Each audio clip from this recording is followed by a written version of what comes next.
Latin America is a great but complex fleet region. Cost efficiency is the #1 priority for fleet managers in Latin America.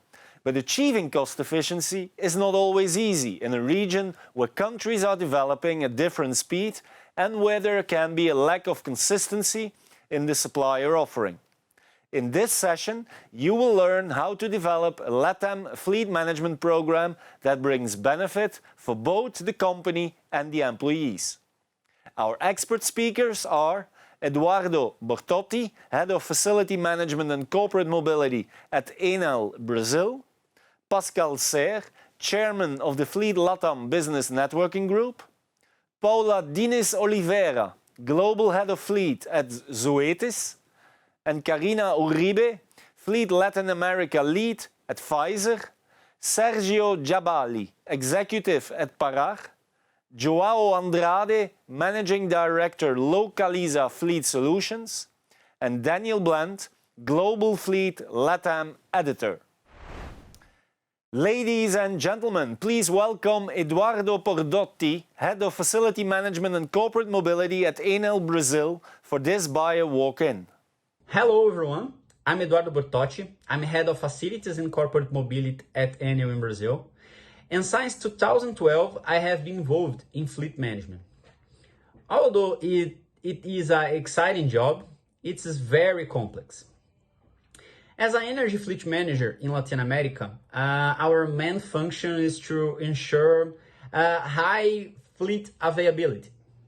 This task requires flexibility because we often operate in places that are hard to access and deal with a variety of climate conditions. What I love to see is how fleet management is making use of data science and AI so that we can all find solutions to our daily problems. And how we can make the transition from fleet management to mobility management. Thank you all for this opportunity and bye-bye. Thank you very much, Eduardo Bortotti from Enel Brazil, for your insights. Hello, if you want to have a clearer view on the Latin American fleet and mobility market, this presentation of Pascal Serre, Chairman of the Fleet LATAM Business Networking Group, is for you. Enjoy. Hello, hope you're all safe and doing well. I am Pascal Serre. I have been working for 20 years as Deputy Chief Executive Officer for one of the international leasing leaders. From 2017, I have created my own consultancy business and work as an expert for global fleet. Together, we have created Fleet LATAM 4 years ago, and we welcome in its business networking group a large number of executives in the area of mobility, OEM, leasing companies, technology suppliers, fuel company, and startups. I am very pleased to have an opportunity today to give you a quick brief of the region and how fleet management and mobility initiatives look like. I plan to spend a few words on the situation of the continent with respect to the sanitary crisis and its impact on the economy. Subsequently, I will give you an overview of the car market and the fleet market, and then I will elaborate on the ranking and the size of the main actors per country. Finally, I will spend a word on the main trends that we can expect. I hope that this will be helpful for those who live to have a regional approach rather than a strictly national one to do business.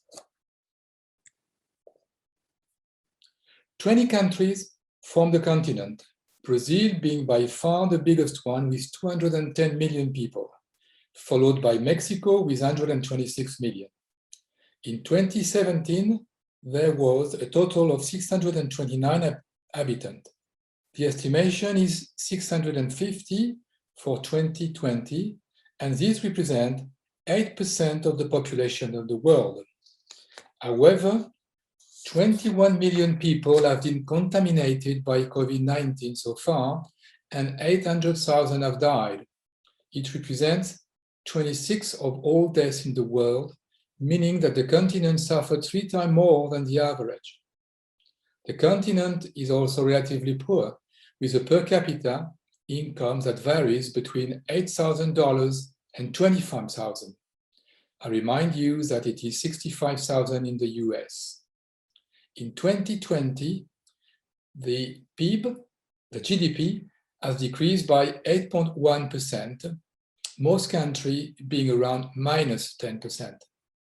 Venezuela has been an extreme case with minus 25%, while Brazil has decreased only 4%.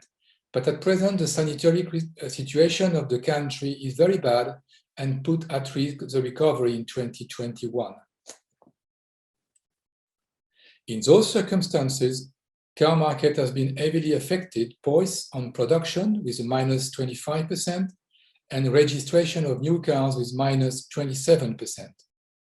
I remind you that Mexico is a net exporter of cars and number 7 at worldwide level. There is an opportunity for growth as the number of persons per 1,000 cars is far below US or European standards with an average of 200. If we look into the brands, we can see that there is a great diversity of leaders according to different countries. In Brazil, Fiat and Jeep together are number 1. In Mexico, Nissan is number 1, and in Colombia, Renault is number 1, Volkswagen in Argentina. But globally, GM is number 1 and Volkswagen is number 2 in the region. The best-selling models last year were Chevrolet Onix, Toyota Hilux, Fiat Strada, Nissan Versa, and VW Gol. If we move into the fleet market, on the chart on the screen, you can see the split between corporate and private market and the portion of the corporate market which is in the hand of full-service leasing operators. The World Bank estimates that there are around 125 million cars circulating in the region, of which only 7 million belongs to corporations, rent-a-car business, or leasing company. Among those 7 millions, around 15%, or around 1 million, belongs to full-service leasing company. In terms of registration, the situation is much different. In 2020, around 20% of all new registration correspond to corporate customers, around 1 million, of which 200,000 only were funded through full-service leasing. But I'm sure that penetration of the product will grow very quickly, and actually, all executives from leasing companies are expecting strong growth for the coming years. If we move now on national markets, let's start with Mexico. Element is by far the number 1 with 70,000 cars, and Casanova Renting, a national company, operates mainly with governmental fleets. Corporate market represents 50% of total registration, while lessors bought 30,000 cars in 2020, which is around 3.2% of the total market, according to AMAVE, which is a national leasing association. A substantial portion of around 30% of the portfolios are not funded. In Mexico, worth mentioning that generally speaking, residual value are pretty low to allow driver to buy their cars at the end of the contract at a good price. US open-end product is dominant, meaning that the risk remains with the customer.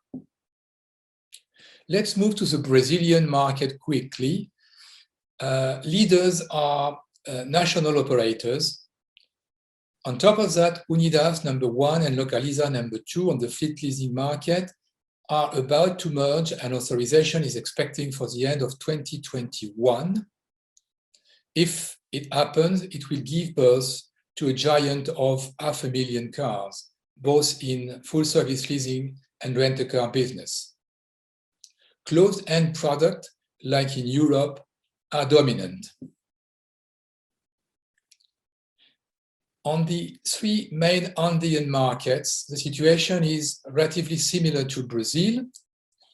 Full-service leasing leaders like Mita Tattersalt in Chile or Renting Colombia in Colombia are operating both in short-term business and full-service leasing. In Peru, it's a bit different. International have recently landed and dominate the market. Here, clothes and product are also dominant. Let's move finally to Argentina and the rest of the continent. In Argentina, which is a third market for cars, there is almost no leasing business because of the situation of the finance in the country. Interest rates are very high, around somewhere between 30 and 50%. Inflation is over 50%. So RDA and Autocorp, which are partners of Aval and ALD, are mainly in the fleet management business with no funding. You can also mention Edenred and Bosch in this business. In Ecuador, you have some local operators, very small. In Central America, AREND is dominating the market. And in Venezuela, it's on hold because of the economic situation. Finally, it is important that startups and leasing companies are quickly moving toward new mobility schemes as everywhere else in the world. Electric bikes and scooters are flourishing in all big cities in the continent. Ride-hailing companies like Uber, Cabify, and 99 are growing with success. You can also find car-sharing solutions like Afto, a subsidiary of RDA in Colombia. In fleet, connected cars are taking a large share of the market to improve efficiencies and reduce costs. To conclude my presentation, the best I could do is using some conclusion of the Fleet LATAM conference that we held a month ago, April 22. First, awareness is growing that connected technology in general and telematics in particular can unlock fleet efficiencies, especially when discussing fleet electrification and the adoption of alternative mobility solutions. Second, the impact of COVID-19 has not yet fully come to light, but we can expect fleet customers to focus even more on TCO and flexible services. Suppliers will need to accelerate their effort in this regard. Third and finally, we have seen that nearly all fleet managers have accomplished better fleet efficiencies and cost saving through the regionalization and internationalization of their fleet program. I hope that this presentation helps to get an idea about the Latin American market, its trends and potential. Thank you very much. Do not hesitate to contact me if you need any additional information. Bye-bye. Thank you to our expert and Fleet LATAM Business Networking Group Chairman, Mr. Pascal Serre, for setting the Latin American scene. Let's continue our visit of the region Latin America with Paula Diniz Oliveira, Global Head of Fleet at Zoetis. She will share with you her case study with concrete tips to successfully harmonizing your LATAM fleet. Hello, everybody. My name is Paula Oliveira. I am the Global Head of Fleet at Zoetis, and it's a pleasure to be here in the Global Fleet Conference 2021. Today, I'm going to cover my case study for Latin America and how it has helped me to manage a global portfolio. So before I get started, I just want to give you a quick overview about Zoetis. So we are a leader in animal health, healthcare. We have over 65 years of experience in animal health products. We are present in more than 100 countries. And last year, our revenue was over $6 billion. Globally, we have around 11,000 employees and 3,600 is field force members. Between our portfolio, we have vaccines, we have a variety of pharmaceutical products to different kinds of animals. About fleet characteristics. Globally, we have around 3,200 vehicles distributed in 43 countries. Between type of vehicles, most of them are light trucks, but we still have SUVs, pickups, and sedans. We have more light trucks because our field force has to reach like farms and countryside. So light trucks it's considered the more a more suitable vehicle for them. If we can split between use of the vehicle, so I would say 80% is related to field force and 20% are benefits in some countries, especially in Latin America and Europe. I want to also highlight how important is the role of fleet and with the strategy of the company. So if I can highlight the main strategy, Zoetis strategy. So first one, I would say enhance customer experience. So our employees, they wanna provide the best service for our customers, right? We wanna provide an exceptional service, an exceptional product. So where fleet fits on this. So our role, I would say, is should be the same, right? We wanna provide to our drivers a safe and efficient mobility tool where they can reach the places they need to go in a safe and efficient way. The other point I would highlight is innovative growth, right? Zoetis innovates all the time, both in products and new technologies.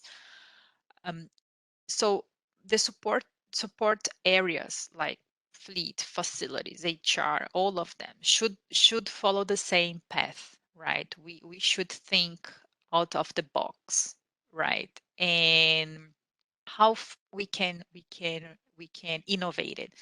There are many new technologies related to fleet. For example, telematics. We have telematics in in a lot of countries. We have like softwares to help to control costs and define KPIs, and also work with suppliers that innovation is their priority as well. And I would say the third main strategy, sustainability. So sustainability, it's a very important topic right now for Zoetis. We really wanna create a healthier world and a healthier future, and fleet is I think it has an important role on this, right? We are working to set goals to reduce carbon emission, and there are many projects ongoing, short and long term, to achieve those goals. Right now, I'm gonna focus in Latin America. So when I took the role in 2017, I had 13 countries under my management, and I had to like make the region more aligned in terms of operation, right? When I took each country had different policies, different procedures, and my goal was has a more aligned region. So first one, I had to define a strategy to manage this. So I reached all countries. I talked to leadership team. I identify which stakeholders in each country, because this is varies as well. Some countries HR is more involved, the other countries finance. So it's very important to identify the main stakeholders for the countries, and identify the best in class country. In my case, was Brazil. Brazil was the biggest operation in the region, and for sure the best in class in terms of management. So I took, the best practice in Brazil as well and see how it could fit for other countries. So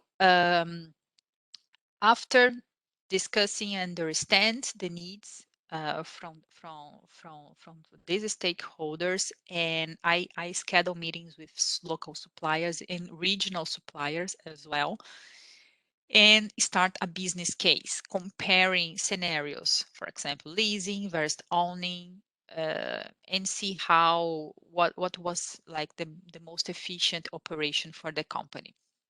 After the business case, I presented to stakeholders, and then I could move forward after getting approved. I could move forward with the changes. So I started with the countries that was more.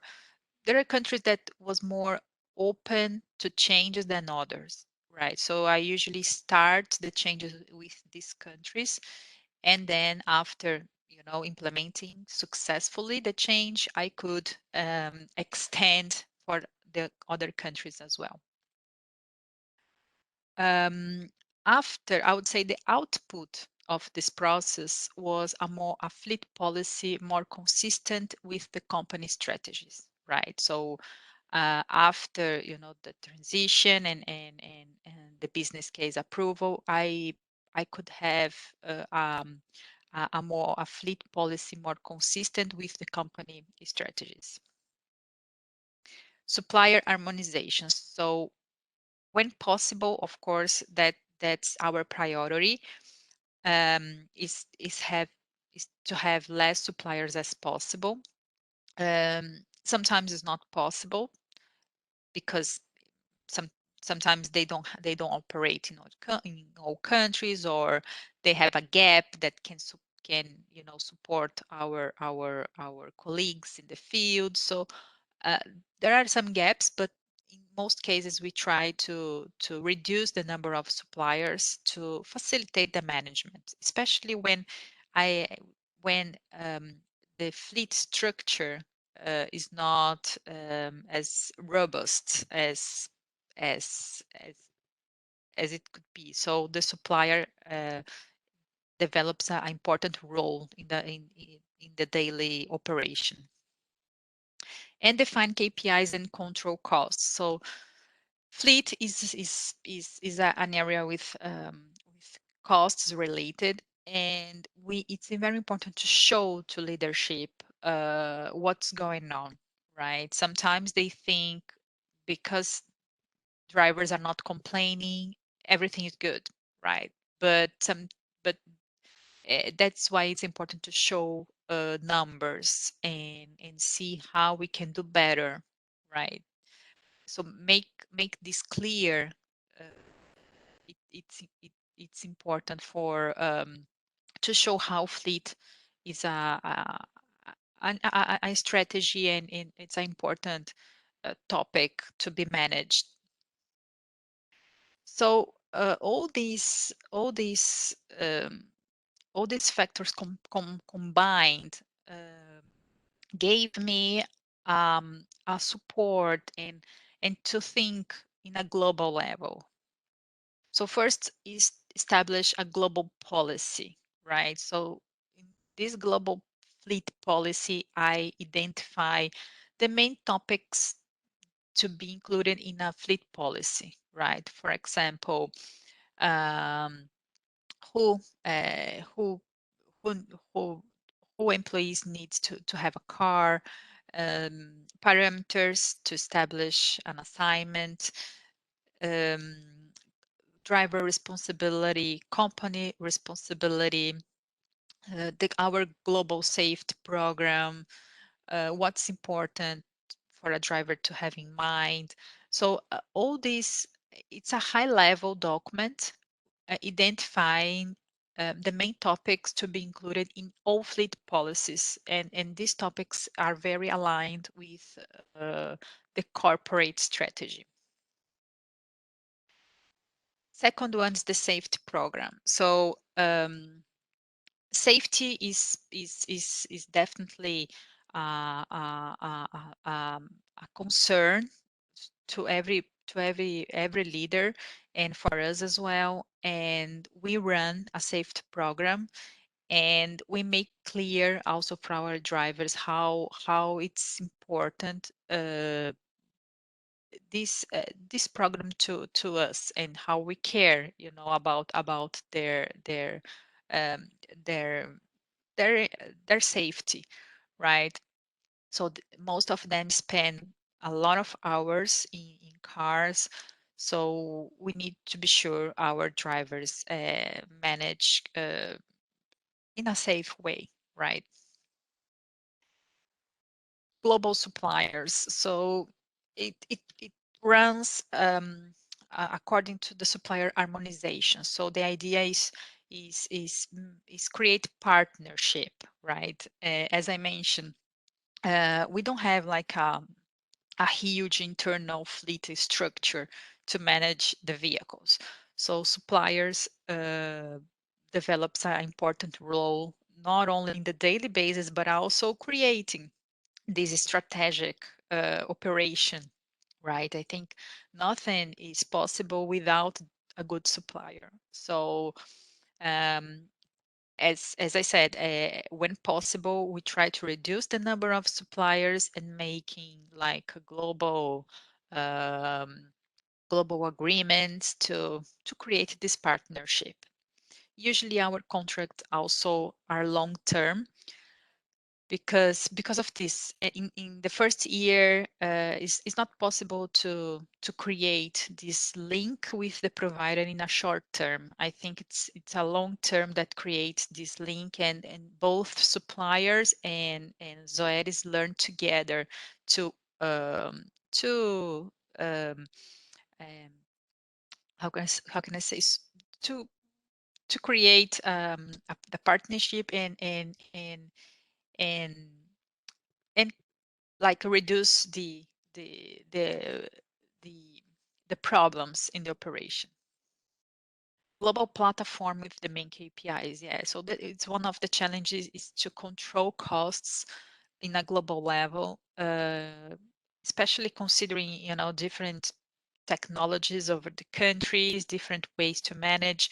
So first thing, establish KPIs, main KPIs for all countries, regardless how they manage. If it's a Excel spreadsheet or if it's more a software, doesn't matter. It's important to have the KPIs, and based on that, compare how countries are between them, and also analyze the costs and establish strategies based on that. So concluding, I'm going to the final steps of my presentation.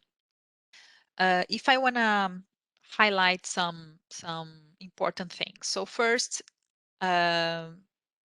this operation with stakeholders, this connection with stakeholders is very important to align expectations and also define and how to define the strategy for each country.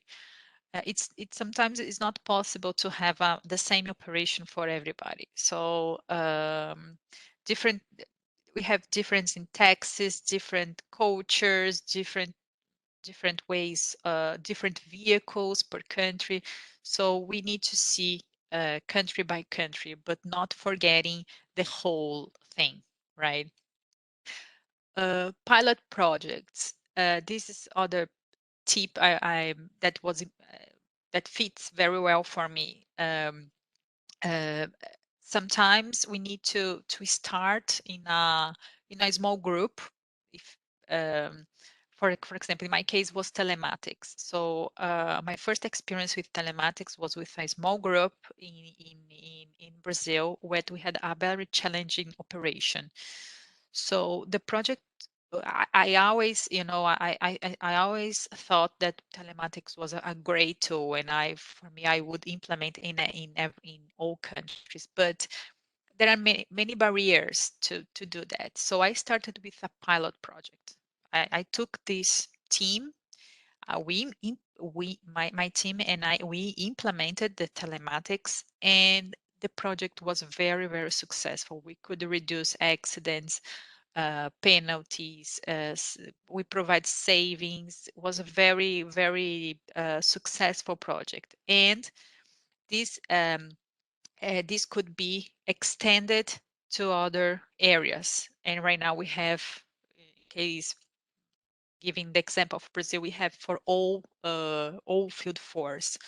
So I think pilot projects fits very well in not only in telematics, but also, for example, when we talk about electric vehicles, when we talk about other kinds of mobilities.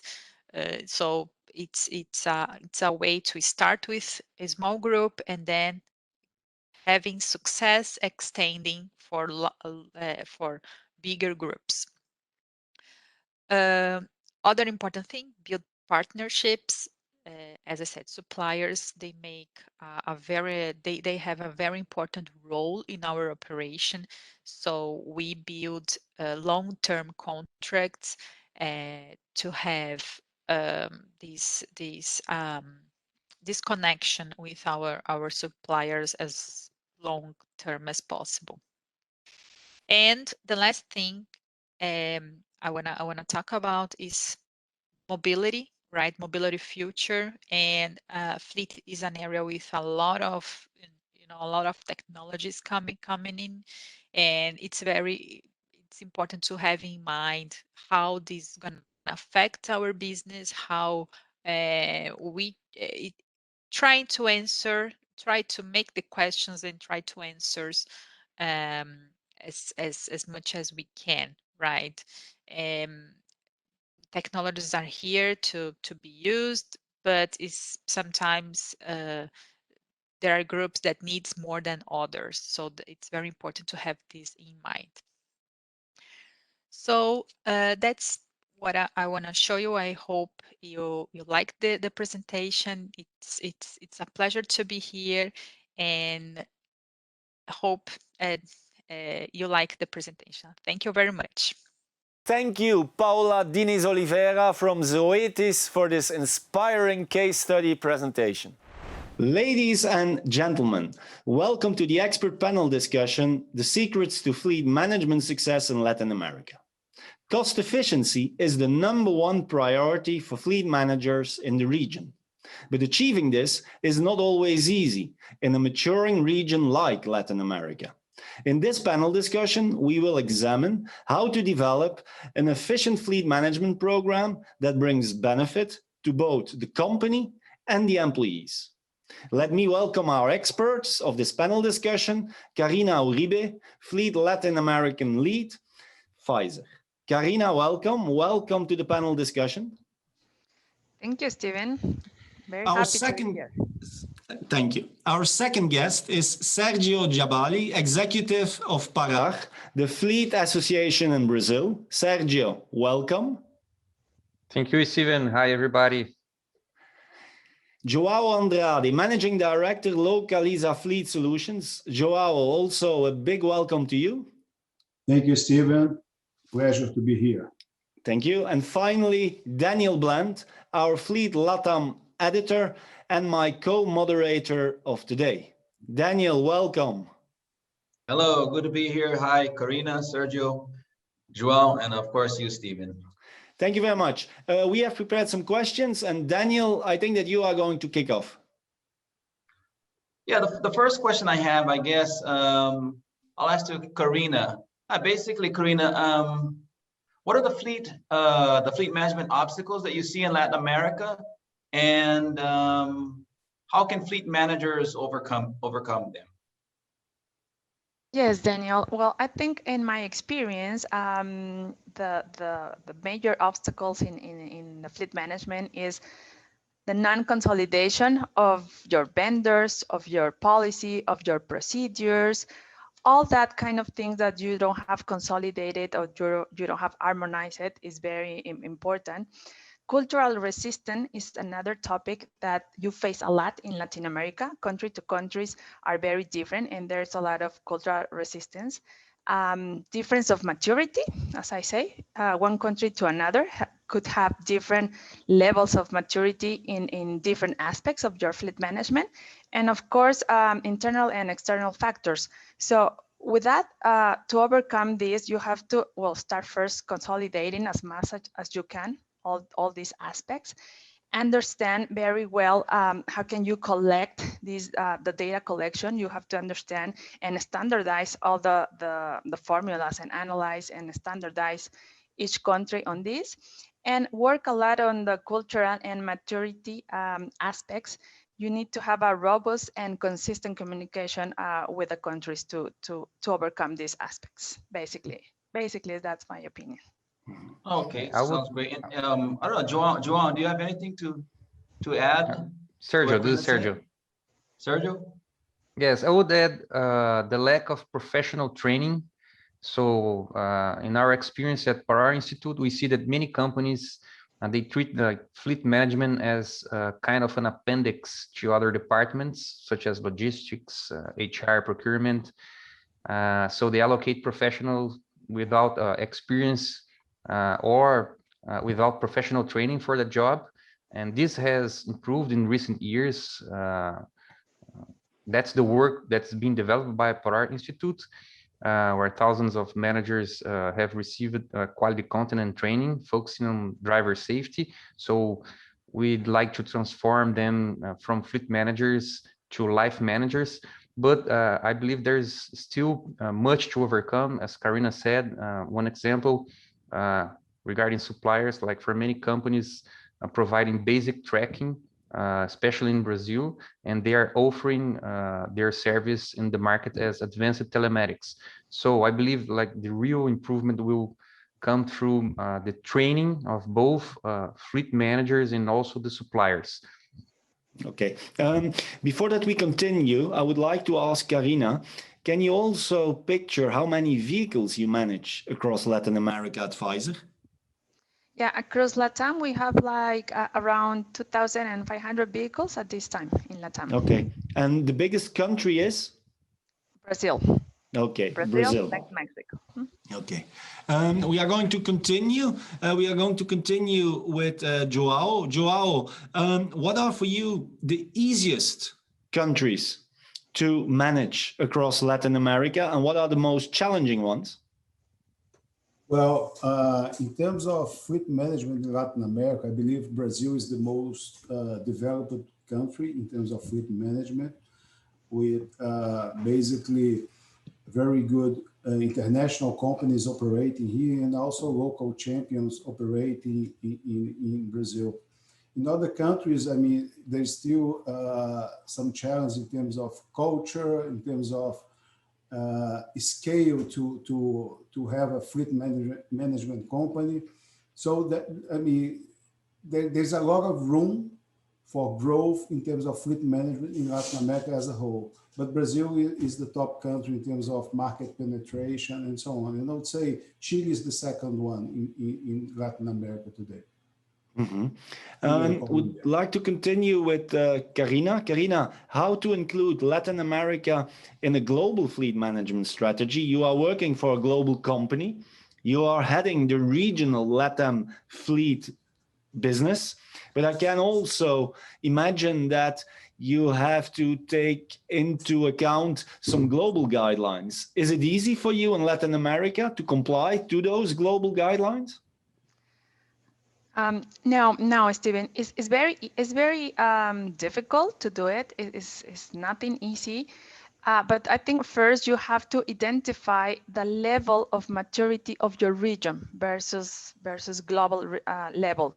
You have to make a mapping or identify every topic where you are in each country, and in terms of policy, procedures, vendors, etc. You have to identify first all those topics, and then you can set your strategy to move from local to global. And also some things that you have to balance in your program is that you have to be very flexible, because you need a lot of collaboration from your stakeholders top leadership team. You have to have a lot of communication or clear communication about the benefits. What are the benefits from moving to a global strategy? You have to communicate, and they have to understand why we're doing this. Also, in terms of policies, I think is the first thing. You have to put your local policy and have alignment with your global policies. They have to be a mirror, the most that you can. Of course, you have to consider some local things that you cannot move to a global level. There might be always things that you cannot move it. Things like tax or some local regulations. But I think those are the most important things that you have to consider. Okay, Daniel, perhaps you can start again with another question.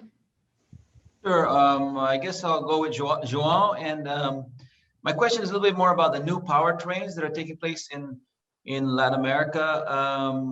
And do you have any comment about how you see the new powertrains or like electric vehicles entering the market within the region? How is it the evolution of EVs? Yeah, I mean, I'll speak about Brazil specifically, where we are based today. We see a very good interest in terms of companies trying different types of cars, with electrical vehicles being one type. But still, it's a very limited market, very few models. The volume of cars often in our market is very limited as well. So today, companies are still using electrical vehicles in terms of testing the concept, and also using it to show how important is ESG for them. So it's not still a big trend in terms of it's going to happen next year or later in 2023. No, but companies are already taking advantage of the example that electric vehicles are for the ESG. In Brazil specifically, because we use ethanol as a way of as a fuel option, we see companies still using companies that really care about the environment, using ethanol as the best way to have a sustainable fleet. Yeah. Does anyone else have other comment about this? I would say it's a consequence of a necessary evolution, the EVs and new powertrains, but especially in Latin America, its large-scale adoption is still hitting the economic viability, and one of the reasons is the fueling, as João have said. Ethanol, okay. Yeah. And Karina? Yeah, I will just add that, yeah, there's a lot of pushing to move to these EV vehicles for sustainability, but we still have not enough maturity in LATAM at least, and but more to come in a short term, because we are having targets for reduction of carbon. The companies we are facing this. So I think in a short period we will having more about this. Karina, we also see that some countries and some cities are putting in place, of course, some kind of taxation and regulation that can perhaps also stimulate EV electrification, fleet electrification, sorry. Do you already have electric vehicles or hybrid vehicles in your fleet across Latin America? No, not in LATAM yet, and we are piloting some of these programs, but not yet in LATAM. Okay. Another topic that we need to discuss is the move to smart mobility. We see, of course, that corporate fleet managers are confronted also with some city regulations, that we have younger generations that perhaps would like to share mobility. So, João, what about the future of the company car in the context of new mobility? Do you think that the company car has still a bright future ahead of it? Yes, I do think. I mean, if you think about a country like Brazil, the use of the car on our daily routine. I mean, you cannot live in a city like São Paulo or my city, Belo Horizonte, without having a car. It's very difficult because public transportation is not available. What we envision is that clients and individuals will change the way they see the car. I mean, they are not, I mean, clients, individuals will see that cars is not something that you should have, but you should use. So we are seeing a very big trend in terms of the decision, especially the younger generation. I mean, they don't want to have a car; they want to use a car. So this is an important thing in terms of smart mobility for the future. Ride-hailing, so Uber and other types of ride-hailing companies are also playing a different role in mobility today. The use of data, the use of telematics, car sharing, everything is also being used to improve efficiency, minimize accidents, save lives, reduce downtime. So the use of technology and data will also change the way we see the future. In our company, we envision that the key enabler will be technology. Okay. So just to give an example, we have a team of over 700 people, designers, engineers, data scientists, working together with clients to really co-create the future of mobility. Okay. So this is how we envision the future. Good. Sergio, what is your view on new mobility across Latin America? Well, I think it will go through many transformations, mainly with technology. We've seen, like, for example, the optimization of contacts by web conferencing, as we are doing right now. So if we see in the past, sales teams, they previously depended exclusively on displacement of salespeople in the field. And right now they are selling through web conferencing. So this is one of the technologies that is happening, and it's about mobility, right? But for very disruptive changes, I think mobility systems are not yet ripe enough for doing that, even though there are many basic advances that a trained fleet manager can implement right now, generating excellent results for their companies in the short term. Then I would like to continue with Karina. Karina, do you think that caused by working from home, also by the new workforce generation, that perhaps you will go to those smart mobility solutions, perhaps to new forms of contracts in terms of leasing, perhaps more flexibility, shorter contracts? Is there a change that you expect? Yes.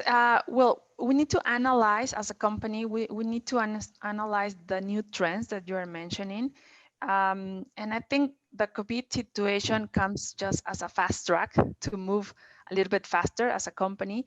So yes, we need to start rethinking what kind of vehicles we are giving to our employees.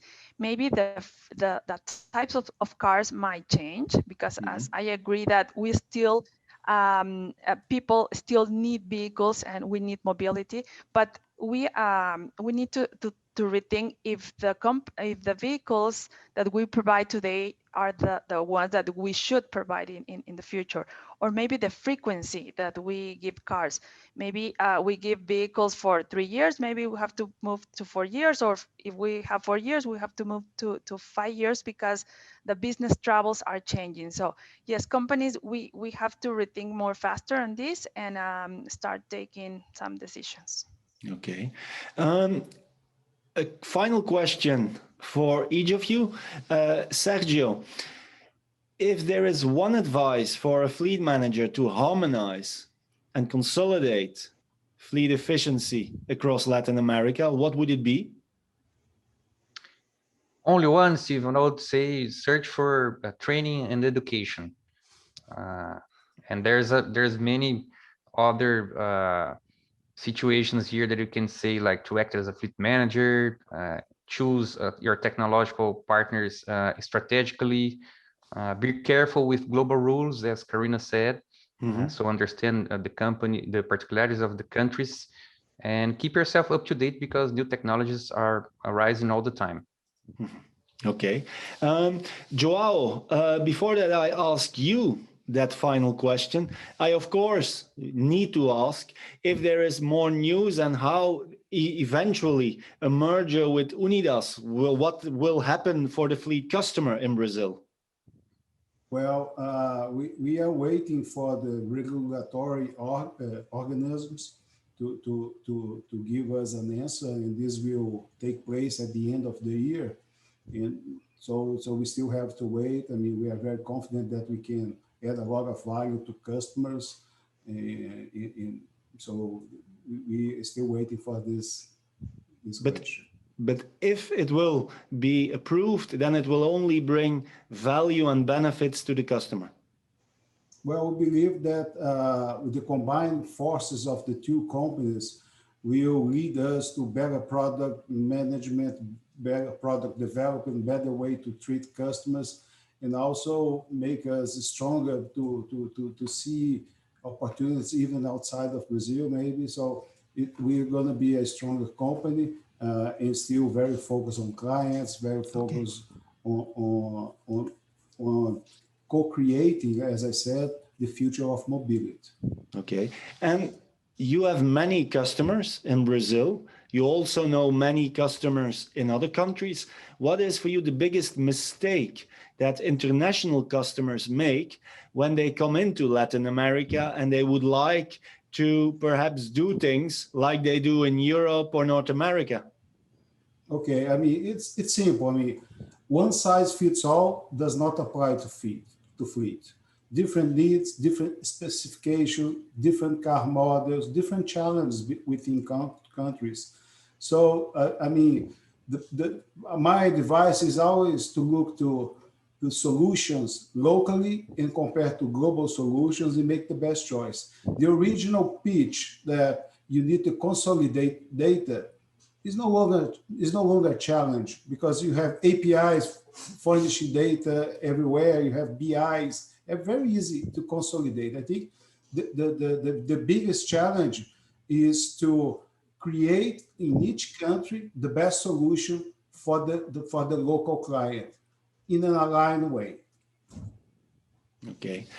And to you, Karina, what is your main tip for fleet peers? You are heading, of course, the fleet division of a large pharmaceutical company. There are many other businesses that have activities across Latin America. You have quite some knowledge and experience. So what is your main tip for fleet managers that get responsibility over Latin America as a fleet region? Yeah, I think you have to balance what we talk right now, because yes, you have to harmonize, you have to move to a global level as much as you can, but yeah, it's important also the local needs. So you have to find a balance on that. You have to be also very constant and have a lot of communication with your stakeholders, with your drivers, with your leadership team. Be an educator. I think Sergio mentioned this. You have to keep your education by yourself and also educate your drivers a lot. So I think those are the main points. Thank you very much. Thank you for your time. Thank you for the expertise. Ladies and gentlemen, I would like to thank Karina Uribe of Pfizer, Sergio Jabali of Parar, and Joao Andrade of Localiza, and of course, my colleague and our Fleet LATAM editor, Daniel Blend. And don't forget to check out our Global Fleet website to find more exciting information and expertise about the fleet region Latin America. Thank you. Ladies and gentlemen, thank you. Thank you for watching this regional stream Latin America. I hope you liked it. If you want to know more about this region, please visit the on-demand section of the platform, where you can also discover a regional deep dive on Latin America with ALD Automotive and a country deep dive about LATAM's biggest fleet market, Brazil, with our Fleet LATAM editor, Daniel Blend.